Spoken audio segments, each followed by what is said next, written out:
Gascogne.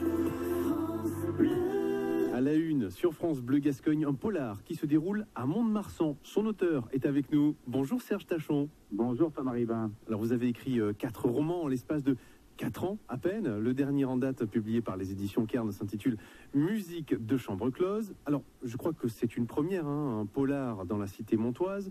Ça a coulé de source pour vous d'imaginer une histoire dans votre ville natale? Ah oui, tout à fait, oui. Alors c'est pas du tout par chauvinisme, mais parce que quand on est dans une ville, j'ai grandi à Mont-de-Marsan, je travaille à Mont-de-Marsan, donc j'ai absolument voulu écrire sur ma ville. Mais pourquoi pas avant? Pourquoi pas dans les autres romans sortis précédemment? Alors tout simplement parce que l'idée de l'intrigue qui collait avec Mont-de-Marsan ne m'était pas venue. Donc j'ai attendu en fait qu'une histoire ait tout son sens à Mont-de-Marsan. C'est pour ça que je ne l'ai pas fait avant. Alors justement, l'histoire, on va en parler de ce récit. Il est question d'un homme politique en pleine ascension, impliqué dans un double meurtre, rien que ça. Pourquoi avoir choisi, entre guillemets, ces ingrédients-là? Alors, j'ai choisi ça parce que quand on est auteur, on aime beaucoup mélanger la fiction et la réalité. Donc, j'ai voulu prendre un homme politique en pleine ascension, parce que ça, l'actualité nous l'a proposé, et je l'ai impliqué dans un double meurtre pour justement me distancier là de la réalité et plonger dans la fiction, parce que ça, à ma connaissance, en France, on ne l'a pas encore vu. Donc c'était vraiment pour mélanger les deux éléments. Ouais, donc mélange de fiction, de réalité. Où est-ce que vous souhaitez emmener le lecteur? Alors là, dans ce roman-là, je souhaite l'amener à la place de l'enquêteur, parce que j'ai construit le roman pour que le lecteur soit également l'enquêteur. Il a tous les éléments de l'enquête, en même temps que le lieutenant de police qui mène l'enquête peut, s'il le veut, résoudre lui-même l'énigme. Ouais, donc une construction. Vous avez mis combien de temps à l'écrire, ce 4e roman? 1 an. 1 an, ouais, ça va vite. Et c'est quoi l'avantage d'écrire une histoire avec comme décor sa ville de naissance?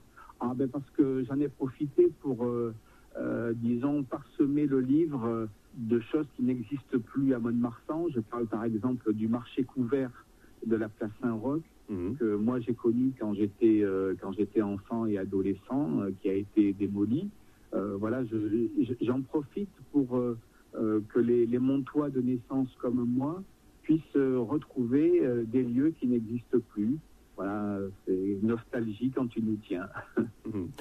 Donc là, vous en êtes à votre 4e roman. J'imagine que vous planchez déjà sur le suivant. Voilà, je suis sur l'écriture d'un nouveau. Oui. Ouais. Et il sera question de quoi alors, Serge Tachon? Alors, il sera question d'un sujet de société qui me tient particulièrement à cœur. Alors, je tiens pas trop à le dire pour l'instant, mais disons que je vais, avec ce nouveau roman, revenir un peu à ce que j'ai fait avec Le sang de la forêt, c'est-à-dire mélanger une histoire policière avec des faits de société qui, eux, sont réels.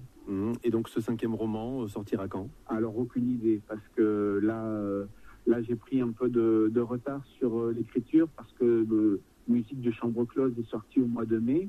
Donc depuis le mois de mai, j'ai fait la promo, j'ai participé à 50 séances de signature entre les salons et les librairies. Donc là, il faut que je me remette à écrire. Donc j'ai pas d'idée du tout de la date de la sortie. D'ici là, effectivement, on peut se plonger dans votre écriture à travers Musique de chambre close aux éditions Cairn. Serge Tachon, merci d'avoir été avec nous sur France Bleu Gascogne. Merci à vous Thomas, à bientôt. À la prochaine effectivement. Juste avant les infos, l'horoscope Martin que nous réserve ce dernier week-end de l'année.